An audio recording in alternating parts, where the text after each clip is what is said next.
নামাজটা ছাড়িস না রে মা। এই নামাজের জন্য নবীজি মুহাম্মদ রাসূলুল্লাহ তায়েফের জমিনে রক্তাক্ত করলো, আবার উহুদের ময়দানে দাম মোবারক শহীদ করলো। কিন্তু নামাজের জন্য আল্লাহ রাসূল বিছানা ছাড়লো। রাসূলের জামানায় একজন সাহাবী ছিল রে, হানজালা নামের একজন সাহাবী।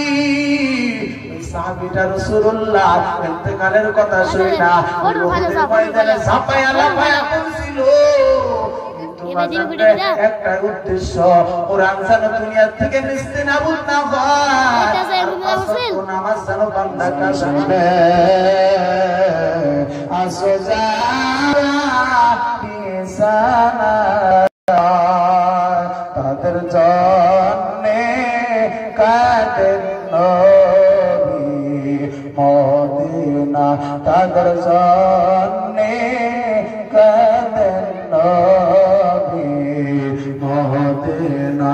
সেই নবীর জন্য কি মায়া লাগে না,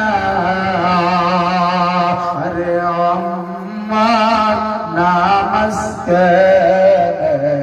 পড়ো না, আরে জো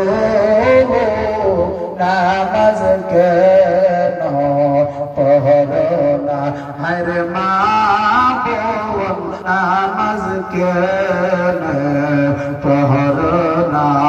নামাজ পড়ো,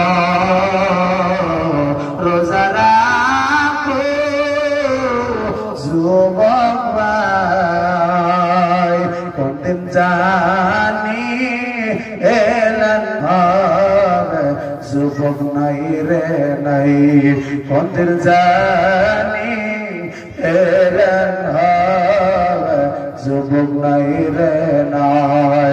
সন্ধ্যা হলে ডুবে বেলা হবে অন্ধকার, বিবি থাকবে সন্তান রবে, তুমি হইবা পর। সন্তান থাকবে বিবি থাকবে, তুমি হইবা পর। আজান শুনে আসো যারা বিছানায়, তাদের জন্যে কাঁদেন নবী মদিনা, তাদের জন্য